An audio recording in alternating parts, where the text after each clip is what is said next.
जी, अस्सलाम वालेकुम। प्रोफ़ेसर फ़रहामी एक नई वीडियो के साथ।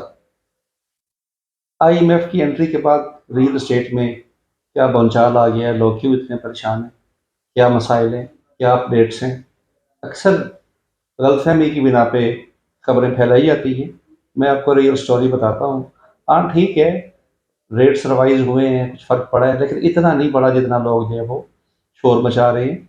एफबीआर वैल्यू रिवाइज़ ज़रूर हुई है अपवर्ड, लेकिन कई जगहों के ऊपर जो डाउनवर्ड भी आई है। मैं वो डाउनवर्ड जो जहाँ पे इनका ट्रेंड आया है वो भी बताता हूँ, और ओवरऑल जो इज़ाफ़ा इन्होंने किया है टैक्सेस में, वो सारी डिटेल आपको बताता हूँ। एंड तक वीडियो देखिएगा, आपको बहुत ही अच्छी मालूमात इसमें मिलेगी। हुआ ये था कि आईएमएफ के डील से पहले गवर्नमेंट ने ऐलान कर दिया था कि कोई टैक्सेस नहीं लगेंगे प्रॉपर्टी पे। काफ़ी और चीज़ों पे छूट दी गई थी, प्रॉपर्टी पे कोई नए टैक्सेस नहीं थे, ना ही रेट्स रिवाइज़ हो रहे थे। और बल्कि ओवरसीज़ पाकिस्तानीज़ के लिए $1 लाख भेजने तक जो है वो एक आज़ादी दी गई थी कि पूछा नहीं जाएगा। फिर उनको ये था कि जो प्रॉपर्टी वगैरह में इन्वेस्ट करते हैं, ये उनके एडवांस टैक्स नहीं लिया जाएगा, वो भी रिलैक्सेशन का गवर्नमेंट ने अनाउंस किया। तो ये बड़ी अच्छी खबरें थी, लेकिन अचानक जो है ईद से 2-3 दिन पहले आईएमएफ के साथ डील इनकी जो है वो होती नज़र आई। फिजिबिलिटी जैसे नज़र आई तो उन्होंने उनकी डिमांड थी और टैक्सेस लगाए। इन्होंने 235 अरब रुपए के नए टैक्सेस लगाए, जिसमें प्रॉपर्टी भी जद में आ गई। लेकिन प्रॉपर्टी में इन्होंने ये किया कि एफबीआर ने जो गेन टैक्स एफबीआर वैल्यू पे 2% था, उसको 3% कर दिया। और एक और जो इसमें चेंज आई वो ये है कि स्टैंप ड्यूटी जो गवर्नमेंट ऑफ पंजाब ने 1% की हुई थी, उन्होंने वो स्टैंप ड्यूटी रखी तो 1%, लेकिन उसने अपनी वैल्यू जो स्टैंप डीसी वैल्यू जो है उसको एफबीआर वैल्यू के साथ मुंसलिक कर दिया। अब पूरे पाकिस्तान में डीसी वैल्यू और एफबीआर वैल्यू जो है वो एक हो गई है। ये लोगों को नहीं पता, डीसी वैल्यू एफबीआर वैल्यू एक हो गई है। लेकिन एफबीआर वैल्यू कई जगहों पे रिवाइज की गई है अपवर्ड, और कई जगहों पे माइनस में भी आई है। ऊपर गई से 15% ऊपर गई है, जहां पे इन्होंने नीचे लेके आए हैं वहां पे ये 10 से 15% नीचे भी लेके आए हैं। अब जहां पे नीचे आई है ये एफबीआर वैल्यू, वहां पे स्टैंप ड्यूटी और एफबीआर का जो इजाफा हुआ है वो बराए नाम है। मसलन प्रिज्म में अगर आप बात करें तो प्रिज्म में तकरीबन जो 1,08,000 रुपए का टोटल इजाफा बनता है एक कनाल के ऊपर। तो 5 मरले का इजाफा अगर आप देखेंगे तो सिर्फ जो है वो 27,000 रुपया बनता है। तो ये 27,000 रुपए का इजाफा जो है सारा कुछ जो है वो डीसी वैल्यू को भी चेंज करने के बाद एफबीआर वैल्यू को रिवाइज करने के 5 मरले पे 27,000 का इजाफा और एक कनाल पे 1,08,000 का इजाफा, जो कोई इतना बड़ा इजाफा नहीं है जितना के शोर मचाया जा रहा है। अब मैं आपको बताता हूँ कहाँ पे वैल्यूज जो है वो नीचे आई हैं और कहाँ पे ऊपर गई हैं। इससे पहले ये देखें कि फाइलर के लिए जो टैक्स है, सेलर के लिए जो गेन टैक्स है वो 2 से 3% किया गया है फाइलर के लिए, और नॉन फाइलर के लिए भी 2 से 3% किया। नॉन फाइलर जो ये परचेजर है उसके लिए भी 2 से 3%। नॉन फाइलर की कहानी समझे खत्म हो गई, उसके ऊपर 10.5% टैक्स लगाया गया है। वो ज़रा कोई भी बंदा अफोर्ड नहीं कर सकता, इसलिए आप प्रॉपर्टी में जो भी लेन देन करेगा वो पहले फाइलर जरूर बनेगा, और हुकूमत का ये टारगेट, ये डॉक्यूमेंटेड हो सारा कुछ, ये पूरा होता हुआ नजर आ रहा है अगले सालों में। तो इसलिए नॉन फाइलर की कहानी तो समझे खत्म हो गई।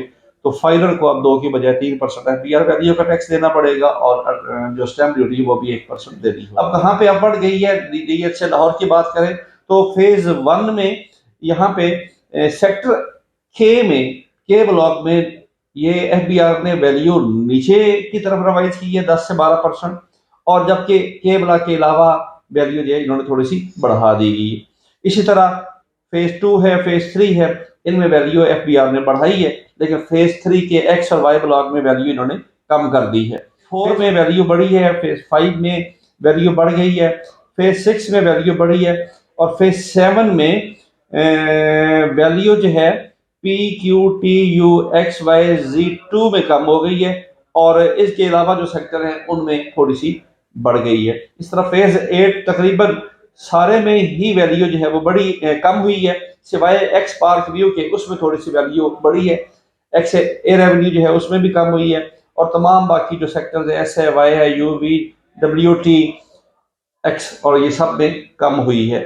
इस तरह आईवी ग्रीन में भी वैल्यू एफबीआर ने कम की है, और इस तरह प्रिज्म में देखिए तो प्रिज्म में वैल्यू जो है वो भी कम की है। प्रिज्म में पहले वैल्यू जो थी एफबीआर की वो 7 लाख रुपए थी, ए पी क्यू के अलावा वहां पे 7.5 थी।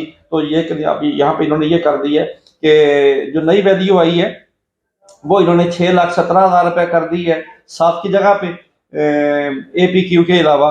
और जहाँ पे 7 में थी पहले, वहाँ 8,50,000 थी, वहाँ पे 7,50,000 कर दी है। तो कि वहाँ पे भी वैल्यू का 1-1 लाख रुपए का इन्होंने कमी कर दी, डाउनवर्ड ट्रेंड है। तो इसी तरह देखें कि 9 टाउन में भी इन्होंने वैल्यू में एफबीआर में कमी की है, फेज 10 में कमी की है, फेज 11 रेबर सेक्टर जो है उसका फेज 1 में इजाफा हुआ है, बाकी तमाम में 2, 3 में और एक्सटेंशन सेक्टर 4 है उसमें कमी की है। इस तरह ईएमई में कमी की गई है और वीएचएससीटी की वैल्यू में एफबीआर ने कमी की है। ये कमी तो की गई है, लेकिन इस कमी का रिफ्लेक्शन मार्केट में इसलिए नहीं आएगा क्योंकि उन्होंने 2% के बजाय टैक्स 3% कर दिया। मसलन ये अगर वैल्यू एफबीआर की वहां पे 1 लाख रुपए थी और उसका 1 लाख रुपए का जो है वो 1% 1,000 बनता था, तो 2% 2,000 बन रहा था। अब एक्चुअली बनना चाहिए 1 लाख वैल्यू अगर रखी गई है तो उसका 3,000 बनना चाहिए, लेकिन अगर उन्होंने वहां पे वैल्यू 90,000 कर दी है तो वो 3,000 नहीं बनता, वो 2,700 रुपए बनता है। इसलिए तकरीबन ये समझे कि 10 से 12% जो है वो उसमें टैक्सेस में रियायत हो जाती है इजाफे के बाद। तो ये अपवर्ड जो इजाफा है इतना ज्यादा परेशान नहीं करेगा, अगर लोग इसको समझ जाएं तो इतना ज्यादा इजाफा नहीं है कि वो बियर ना कर सके। अगर 1 कनाल के प्लॉट के ऊपर 1 लाख रुपया और या बहुत महंगी जगह पे ऊपर आपको 2 लाख रुपए इजाफी देना पड़ता है 6-7 करोड़ रुपए की प्रॉपर्टी परचेज करते हुए, तो ये इतना बड़ा इजाफा नहीं है जितना कि मार्केट में इसका भूचाल आया हुआ है या ये इजाफे को लेकर लोगों ने जो नेगेटिव खबरें फैलाई हुई हैं।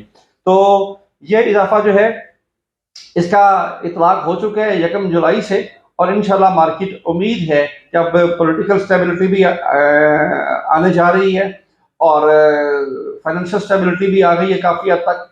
रात को भी पैसे ट्रांसफर हुए हैं बाहर से पाकिस्तान में $2 अरब, और आईएमएफ के साथ भी डील जो है वो 1-2 रोज में फाइनल हो जाएगी।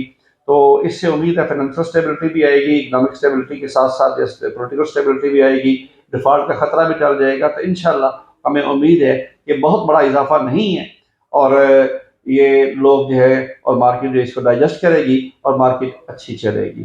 मजीद तफसील अगर आपको चाहिए तो मेरा व्हाट्सअप नंबर है 0321 5559705। कुछ भी आपको इंफॉर्मेशन चाहिए हो, कुछ ही सेल करनी हो, परचेज करनी हो, फाइल्स में, प्लॉट्स में, डीएचएल लाहौर में, कहीं और, तो आप मुझे ज़रूर कॉल करें। मेरे चैनल को लाइक करें, सब्सक्राइब करें और कमेंट्स अपने ज़रूर पास करें। बहुत शुक्रिया।